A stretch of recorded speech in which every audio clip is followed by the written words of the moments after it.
सहस्रशीर्षं देवं विश्वाक्षं विश्वशम्भुवं विश्वं नारायणं देवमक्षरं परमं पदम् विश्वतः परमां नित्यं विश्वन्नारायणगुं हरिम् विश्वमेवेदं पुरुषस्तद्विश्वमुपजीवति पतिं विश्वस्यात्मेश्वरं शाश्वतं शिवमच्युतम् सूर्यशौर्यमथेन्दुरिन्द्रपदवी सन्मङ्गलं मङ्गलम् ఆపదామపహర్తారం దాతారం సర్వసంపదాం లోకాభిరామం శ్రీరామం మోక్షదం తం నమామ్యహం. నేటి కాలమాన విశేషాలను గమనిద్దాం. స్వస్తి శ్రీ చాంద్రమాన దుర్ముఖనామ సంవత్సరం దక్షిణాయనం వర్ష ఋతువు శ్రావణ మాసం శుక్లపక్షం బుధవారం. సూర్యోదయం 6:03 సూర్యాస్తమయం 6:38 తిథి చతుర్దశి సాయంకాలం 4:22 వరకు. నక్షత్రం శ్రవణం రాత్రి 12:13 వరకు. వర్జం శేషవర్జంగా ఉదయం 6:09 వరకు. మరల తెల్లవారుజామున 4:04 నుంచి 5:36 వరకు.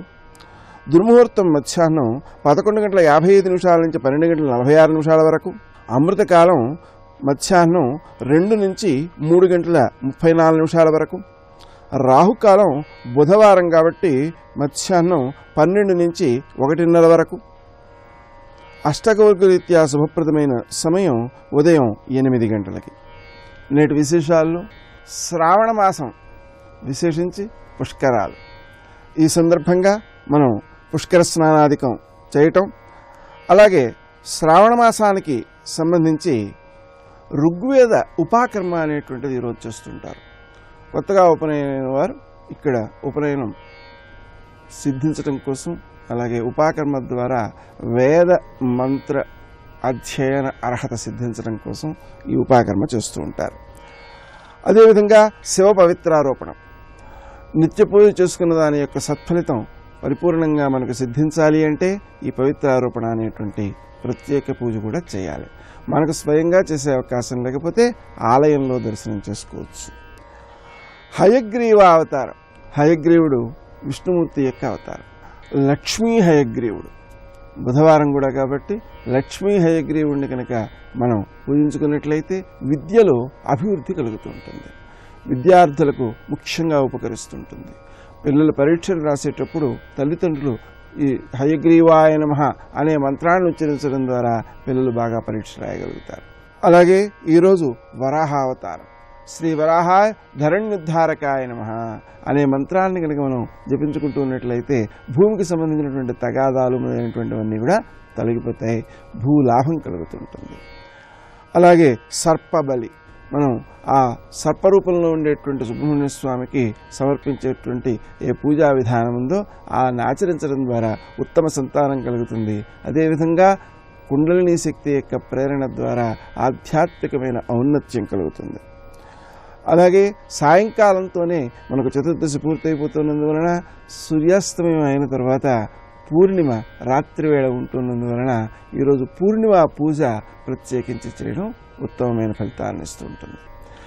ఆ పూర్ణ చంద్రుణ్ణి కనుక మనం ఆరాధించుకోవడం ద్వారా మనస్సుకు ప్రశాంతి, సరియైన నిర్ణయాలను తీసుకునేటువంటి వివేకం ఇవన్నీ కూడా సిద్ధిస్తాయి. స్వస్తి ప్రజాభ్యః.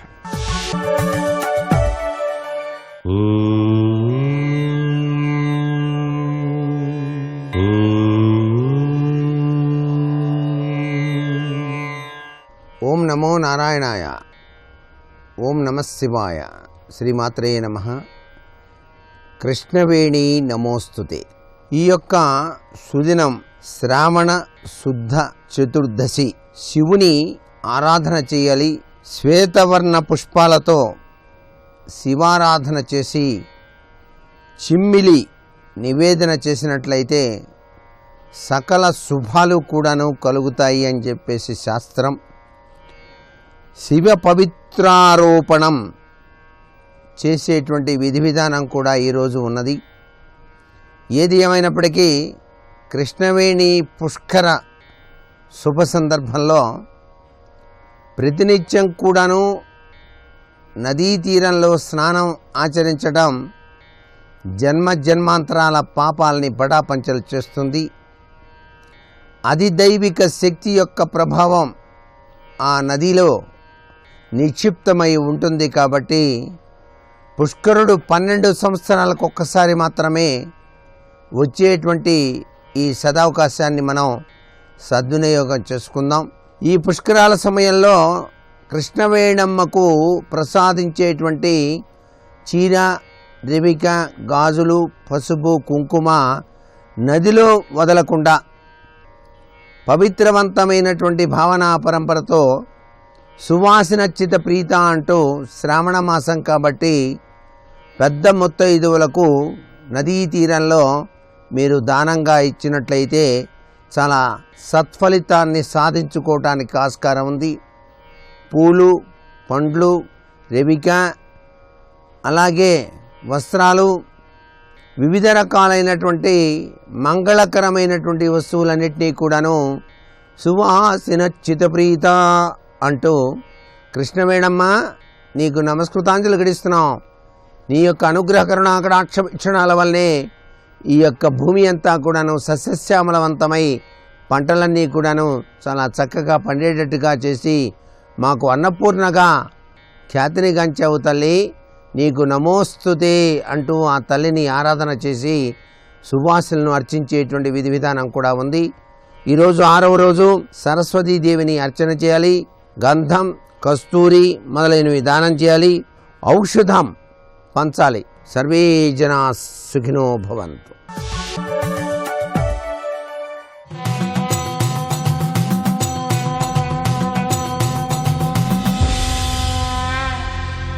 శతక సాహితీ సరస్వతికి నమస్కారం. సడి లేకుండగ పుట్టి చిన్ని మడుగై సహ్యాద్రిలో చోద్యమౌ వడితో వామన పాదమై పెరుగుచున్ వ్యాపించుచున్ తూర్పుకున్ పొడవవుచున్ మిగులన్ వెడల్పగుచు వంపుల్ సొంపులున్ పోవుచున్ దృఢమౌ సంపదలిచ్చి బ్రోతువు మమున్ దీవించి కృష్ణానది. ఓ కృష్ణానది, నీ మహాప్రవాహము యొక్క వేగము, దాని పుట్టుక పెరుగుదల చూస్తూ ఉంటే అది వామనావతారంలో విష్ణువు వటువుగా వచ్చి బలిచక్రవర్తిని 3 అడుగులు దానం అడిగి ఆయన తలపైన ఒక పాదాన్ని మోపి ఆకాశం అంతా కూడా ఒక పాదంతో ఆక్రమించి భూమండలం అంతా ఒక పాదంతో ఆక్రమించాడనేటువంటి ఆ పురాణ కథ గుర్తుకు వస్తున్నది. నువ్వు పుట్టినప్పుడు సహ్యాద్రి పర్వతంలో సడి లేకుండగా పుట్టి చిన్ని మడుగై, ఏమాత్రం శబ్దం లేకుండా చిన్న జలధారగా పుట్టి ఉబికి వచ్చి ఒక చిన్న మడుగై చోద్యమవు వడితో వామన పాదమై పెరుగుచున్.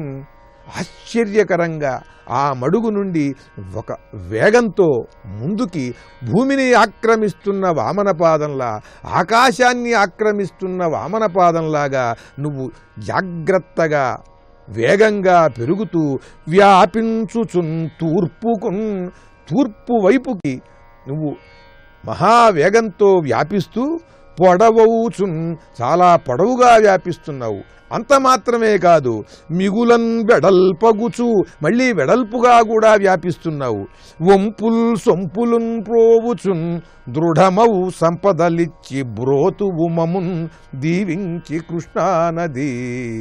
ఇంద్రుణ్ణి ఏ విధంగా అయితే వామనావతారం ధరించి బలిచక్రవర్తిని పాతాళానికి త్రొక్కి బలి అహంకారాన్ని అణిచి ఆ వామనుడి వలె చాలా నెమ్మదిగా శబ్దం లేకుండా చడీ చప్పుడు లేకుండా బలిచక్రవర్తి యజ్ఞవాటికి వచ్చినటువంటి వామన బాలుడులాగా చిన్న మడుగుగా పుట్టి నెమ్మది నెమ్మదిగా వేగాన్ని పెంచుకుంటూ తూర్పు వైపుకి పొడవుగా వెడల్పుగా విస్తృతమవుతూ వ్యాపిస్తూ వచ్చి వంపుల్ సొంపులున్ పోవుచున్ దృఢమవు సంపదలిచ్చి అటూ ఇటూ తీరాలలో ఉన్న పొలాలన్నింటినీ కూడా బంగారు పంటలు పండేలా చేసి సకల జీవులకు దాహార్తిని తొలగించి మధురమైన జలాలను ఇచ్చి మధురమైన ఫలాలను కాచేలా చేసి చెట్లకు అందరికీ ఆనందాన్ని కల్పిస్తూ నీ పైనుండి వచ్చేటువంటి చల్లని గాలులతోనే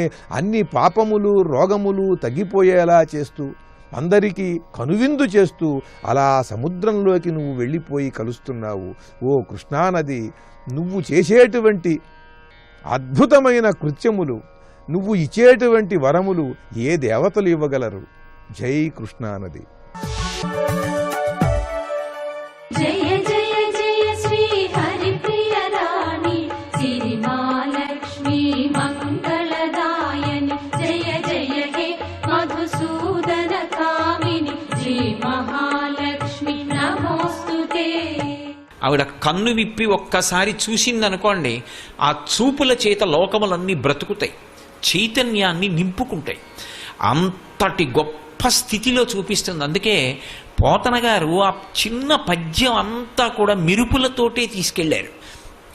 తొలకారు మెరుగుక ఈవడి తలతలమని మేను మెరయ ధగధగమనుచున్. ఆవిడ శరీరం అంతా కూడా తళుక్కు తళుక్కని మెరిసిపోతోంది, ధగధగమంటోంది. రెండు కాంతికి సంబంధించినటువంటి విశేషాలే. ఇప్పుడు మీరు ఒక్కటి గమనించాలి, అంత కాంతివంతంగా ఆవిడ కనపడుతుంటే అసలు అంగప్రత్యంగ బలవంక చూసే అవకాశం ఉండదు, కన్ను ఆకర్షింపబడుతుంది. అది లక్ష్మి అని పిలవబడడానికి కారణం అది. ఆవిడ లోకములనన్నిటినీ చూస్తుంది, అందరూ ఆవిడ వంక చూస్తారు. ఆవిడ చూపుల కోసం సమస్త జగత్ తహతహలాడుతుంది. ఆవిడ క్రీగంటి చూపు పడితే చాలని. అందుకే లలితాదేవి ఆవిర్భావంలో చెప్పినట్టుగా తల నుంచి పాదముల వరకు వర్ణించారు, మొత్తం ఒక కాంతి పుంజం కింద చెప్పారంతే. అందుకే తలతలమని మేను మెరయ ధగధగమనుచున్. కలుముల నీనటి చూపుల, ఆ చూపులకున్నటువంటి వైభవం అది. లక్ష్మీదేవి యొక్క అనుగ్రహము అన్న మాటకు అర్థం ఏమిటంటే, కేవలం ఆవిడ ఒక్క చూపు చూస్తుంది ప్రసన్నంగా. ఆవిడ చూపు ఎక్కడ పడుతుందో అక్కడ పడిన ఉత్తర క్షణంలో ఇక అలా ఇలా ఉండదు, ఇక ఐశ్వర్యం.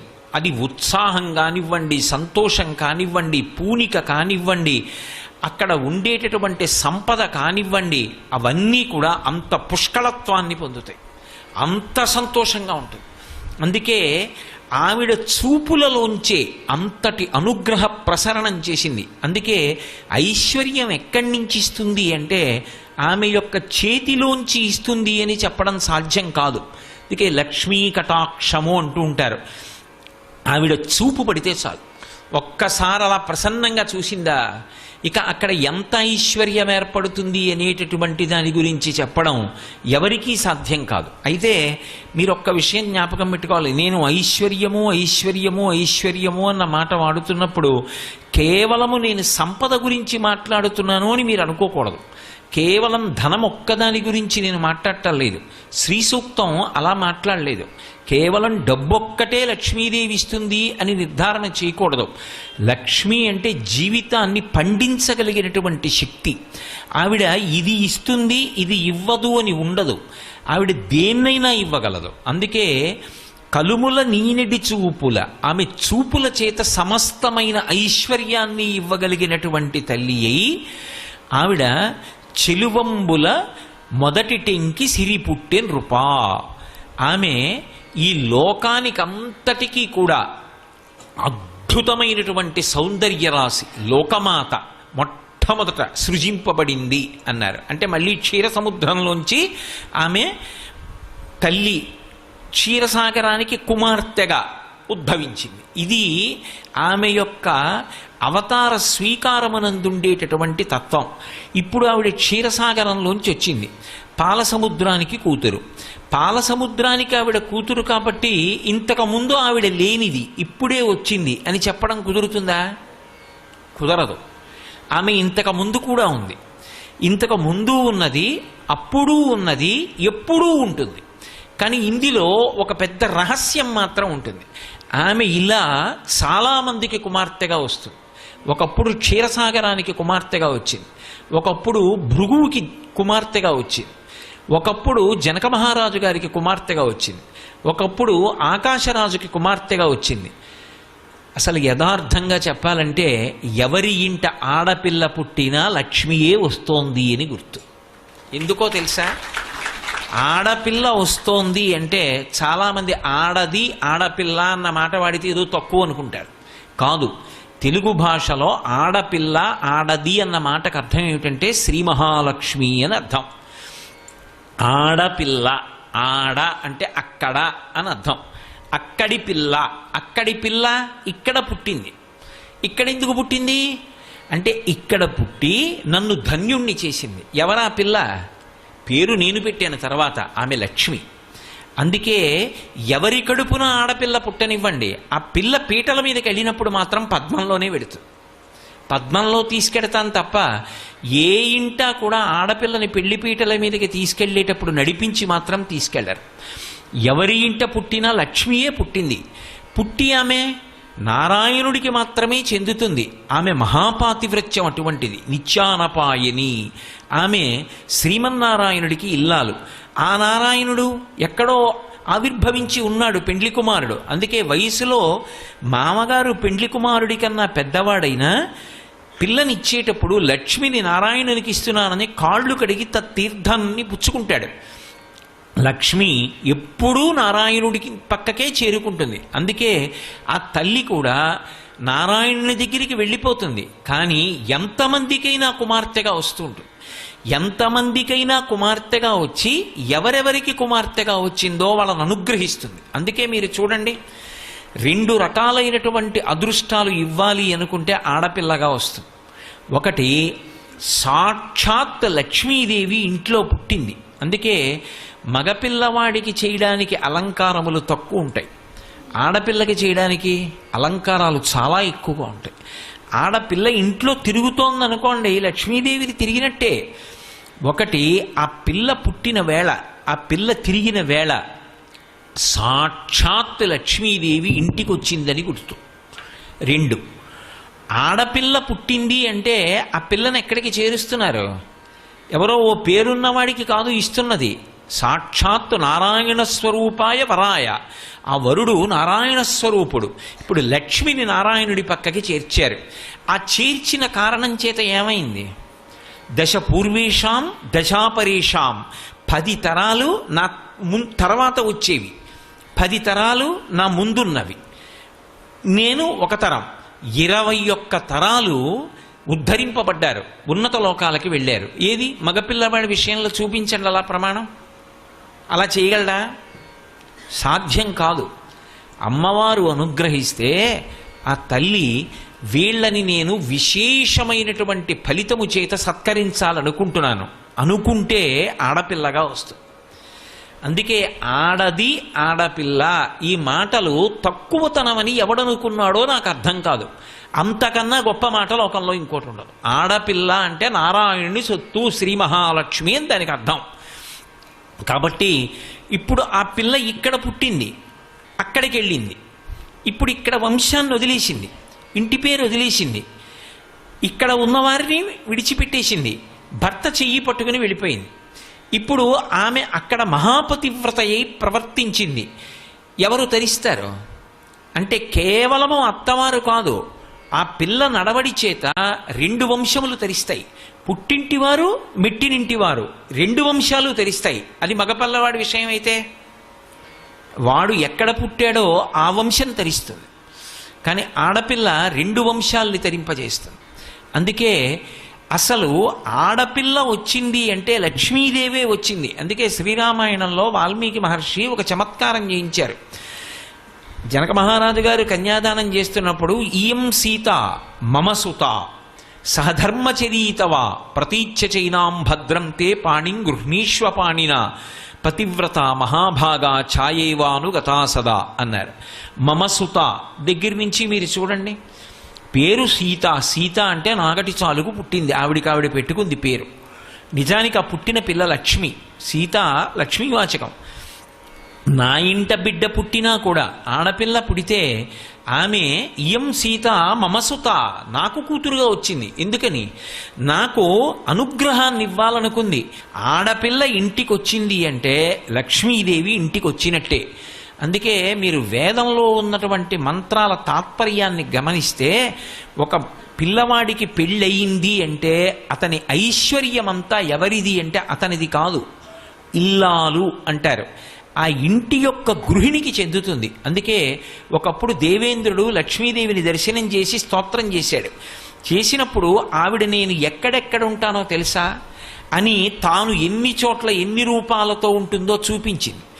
చూపించినప్పుడు కైలాసే పార్వతీత్వంచ క్షీరోధే సింధుకన్యక స్వర్గే చ స్వర్గలక్ష్మిస్తం మర్త్యలక్ష్మిశ్చ భూతలే వైకుంఠే చ మహాలక్ష్మి దేవదేవీ సరస్వతి గంగా చ తులసీత్వంచ సావిత్రి బ్రహ్మలోకగా కృష్ణ ప్రాణాధిదేవీత్వం గోలువుకే రాధికా స్వయం రాసే రాసేశ్వరీత్వంచ బృందా బృందావని కృష్ణప్రియాత్వం భాండీరే చంద్రా చందనకాననే విరజా చంపకవనే శతశృంగే చ సుందరి పద్మావతి పద్మవనే మాలతీ మాలతీవనే కదంబమాలాత్వం దేవీ కదంబ కాననీపి చ రాజ్యలక్ష్మీ రాజగేహే గృహలక్ష్మీ గృహే గృహే ఇత్యుక్త్వా దేవతాః సర్వే మనయో మనవస్తథా హృర్దుర్నవదనా శుష్కకంఠో తాలుకాః ఇతి లక్ష్మీస్తవం పుణ్యం సర్వదేవైః కృతం శుభం ఎప్పటేత్ ప్రాతురుద్ధాయ సవైః సర్వం లభేత్రువం అభార్యో లభతే భార్యాం వినీతాం వసుతాం సతీం సుశీలాం సుందరీం రమ్యాం అతిసుప్రియవాదినీం పుత్రపౌత్రవతీం శుద్ధాం కులజాం కోమలాం వరాం అపుత్రో లభతే పుత్రం వైష్ణవం చిరజీవినం పరమైశ్వర్యయుక్తం చ విద్యావంతం యశస్వినం భ్రష్టరాజ్యో లభేద్రాజ్యం భ్రష్టశ్రీ లభతే శ్రియం అని తనకి ఫలశ్రుతి కూడా చెప్పాడు ఇంద్రుడు. సర్వం శ్రీ ఉమామహేశ్వర పరబ్రహ్మార్పణమస్తు. స్వస్తి.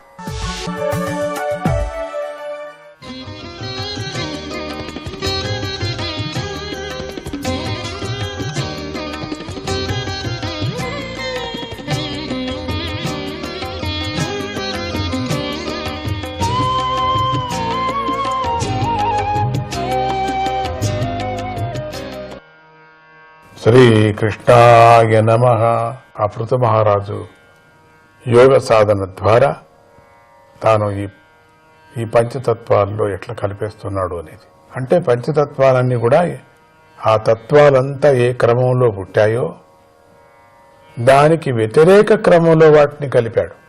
అట్లా పెడితేనే కదా పృథ్వీని జలంలోను, జలాన్ని అగ్నిలోను, అగ్నిని వాయువులోను, వాయువును ఆకాశంలోనూ కలిపాడు. మనస్సును ఇంద్రియాల్లోనూ, ఇంద్రియాలకు పంచసూక్ష్మభూతాల్లోనూ, వాటిని అహంకారంలోనూ, అహంకారాన్ని మహతత్వంలోనూ కలిపాడు. త్రిగుణాల కార్యాలన్నిటికీ ఆశ్రయమైన మహత్తత్వాన్ని మాయయే ఉపాధిగా గల జీవుడి యందు లీనం చేశాడు. పూర్వం పృథు మహారాజు లింగ శరీరాభిమానంతో నేను జీవుడిని అనే భావంతో ఉన్నాడు. ఇప్పుడు జ్ఞాన వైరాగ్యాల ప్రభావంతో స్వస్వరూపమునందు ఉండి ఆ లింగ శరీరోపాధిని కూడా విడిచిపెట్టేశాడు. పృథువు యొక్క భార్య అర్చిస్సు కీర్తి గణించిన మహారాణి గదా. ఆమె నేలపై అడుగు పెడితే కందిపోయేటంత సుకుమారి, అంత అట్లా ఉన్నది. అంతటా ఆమె పృథు మహారాజు వెంట అడవికి వెళ్ళింది కదా. వనంలో లభించే కందమూలాలను తింటూ చిక్కి శల్యమైపోయింది. తన ప్రియుడైన పృథువును చేతితో తాకి గొప్ప ఆనందాన్ని పొందిందే కాని దుఃఖాన్ని అనుభవించలేదు. ఆ పతివ్రత తన ప్రియుడైనటువంటి పృథురాజు దేహాన్ని చూసింది. ఆ దేహంలో ప్రాణ వ్యాపారాలన్నీ తొలగిపోయాయి. అప్పుడు ఆమె కొద్దిగా ఏడ్చి కొండచర్య అయిపోయి చితిని ఏర్పాటు చేసి ఆ కొండచర్యపై చేసి అక్కడ దానిపై ఆయన దేహాన్ని ఉంచింది. దాన కర్మను పూర్తి చేసి నదిలో స్నానం చేసి తన భర్తకు జలతర్పణం చేసింది. స్వర్గవాసులైన దేవతలకు నమస్కారం చేసింది. 3 సార్లు ప్రదక్షిణం చేసి భర్త పాదాలనే స్మరిస్తూ చితాగ్నిలోకి ప్రవేశించింది.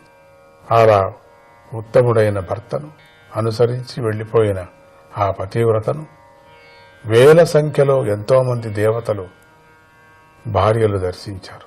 అంటే అక్కడికి వచ్చి అందరూ దర్శించారు. వారు ఆమెను కీర్తించారు. దేవతలందరూ దేవదందువులు మ్రోగిస్తూ ఆ మందర పర్వతం యొక్క కొండ ఆ చెరిపై అందరూ వచ్చారు, పూలవాను కురిపించారు. వారు పరస్పరం ఇలా సంభాషించుకున్నారు. ఎంత ఆశ్చర్యం! ఈ పతివ్రత ధన్యురాలు. ఆమె భర్త పృథువు రాజాధిరాజు. పతివ్రత అయిన లక్ష్మీదేవి యజ్ఞేశ్వరుడైన శ్రీహరిని సేవించినట్లుగా ఈమె తన భర్తను మనోవాక్కాయాలతో సేవించింది. చూడండి, ఈ అర్చిస్సు ఊహించటానికి సాధ్యం కాని పతిసేవ చేసి వేనపుత్రుడైన పృథువును అనుసరిస్తుంది. మనలను దాటుకుంటూ పైలోకాలకు వెళ్ళిపోతుంది. భూలోకంలో మానవులు అల్పాయస్సు కలవారే అయినా కూడా ఆత్మ అకర్త అని తెలుసుకుంటారు.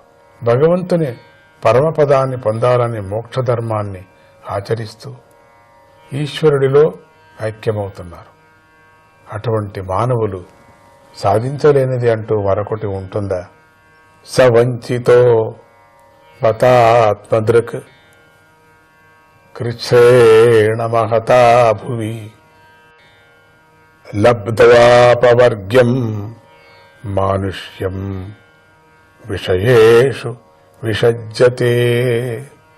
అయ్యో, మోక్షాన్ని ఇవ్వగల ఈ మనుష్య జన్మను ఎవడైతే అతి కష్టం మీద పొంది కూడా ఇంద్రియ భోగాలలో చిక్కుకుపోతాడో వాడు వాటి చేత మోసపోతాడు. తనకు తానే ద్రోహం చేసుకుంటున్నాడని గ్రహించాలి. ఇలా దేవస్త్రీలు స్తుతిస్తుండగా ఆ పతివ్రత భర్త పొందిన లోకానికి చేరుకుంది. శ్రీహరి ఆత్మవేత్తలలో అగ్రేసరుడు, అచ్యుతుడు. ఆయనపై లగ్నమైన మనస్సు గల పృథువు పొందిన ఉత్తమ లోకాన్నే ఆమె కూడా పొందింది. పృథువు గొప్ప ఐశ్వర్యం కలవాడు, అలౌకిక ప్రభావం కలవాడు.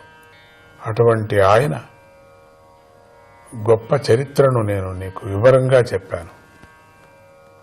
యయిదం సుమహత్పుణ్యం, యయిదం సుమహత్పుణ్యం శ్రద్ధయా వహితః పఠన్ శ్రావయే శృణుయాద్వాపి సపృథోః పదవీమియాత్. ఈ చరిత్రలాగా చాలా గొప్పది, పవిత్రమైనది. దీనిని సావధానంగా శ్రద్ధతో పఠించేవాడు, ఇతరులకు వినిపించేవాడు, వాళ్ళు మాత్రమే కాకుండా వినేవాడు, వాడు కూడా పృథువు పొందిన లోకాన్ని పొందుతాడు. ఈ కథను పఠించే విప్రుడు బ్రహ్మ వర్చస్సును పొందుతాడు. క్షత్రియుడు మహారాజు అవుతాడు. వైశ్యుడు వ్యాపారం చేసేవారందరికీ ప్రభు అవుతాడు. శూద్రుడు తమ వారందరిలోనూ ఉత్తముడవుతాడు. ఈ కథను పురుషుడు కాని స్త్రీ కాని శ్రద్ధతో 3 సార్లు వింటే ధన్యులవుతారు. సంతానం లేనివారు మంచి సంతానం కలవారిలో గొప్పవారు అవుతారు. ధనం లేనివారు ధనవంతులలో అగ్రేసరులు అవుతారు. కీర్తి లేనివాడు మంచి కీర్తి గలవాడిగా అవుతాడు. మూర్ఖుడు పండితుడవుతాడు. ఇదం స్వస్యాయనం పుంసాం అమంగళ్య నివారణం ధన్యం యశస్యమాయుష్యం స్వర్గ్యం కలిమలాపహం. మానవులకి చరిత్ర శుభాలకు నిధి వంటిది. అది అమంగళాలైన దుఃఖము మొదలైన వాటిని నివారించి ధనాన్ని, కీర్తిని, ఆయుస్సును ఇస్తుంది. ఇది కలిదోషాలను పోగొట్టి స్వర్గాన్ని ఇస్తుంది. ధర్మార్థకామ మోక్షాలనే 4 పురుషార్థాలలో మంచి సిద్ధిని పొందాలని కోరుకునే మానవులు దీనిని శ్రద్ధతో ప్రతిరోజు పండితుడు నోటి నుండి వినాలి. ఇది 4 పురుషార్థాలను లభింపజేసే సాధనంలో ఉత్తమమైనది. పృథువు ఏ రాజ్యానికి వెళ్లినా కూడా ఆ రాజు బహుమతులతో ఆయనకు ఎదురు వెళ్లేవాడు. అదేవిధంగా విజయపథంలో నడిచే రాజు ఈ గాథను శ్రవణం చేసి ముందుకు వెళితే ఆయా దేశపు రాజులు ఎదురు వచ్చి కప్పాలను సమర్పిస్తారు. సాధకుడు ఇతర విషయాల యందు గల ఆసక్తిని విడిచిపెట్టి భగవంతుడి యందు నిర్మలమైనటువంటి నిష్కామమైనటువంటి భక్తి కలిగి ఉండాలి. అటువంటి భక్తితో వేనపుత్రుడైన పృథువు యొక్క పవిత్రమైన చరిత్రను వినాలి, లేదా ఇతరులకు వినిపించాలి, లేదా పఠించాలి. ఓ విదురా, శ్రీహరి మహిమను సూచించే ఈ చరిత్రను నీకు చెప్పాను. దీని యందు భక్తిగల మానవుడు పృథువు పొందిన ఉత్తమగతిని పొందుతాడు. కృష్ణాయ నమః. శ్రీకృష్ణాయ నమః.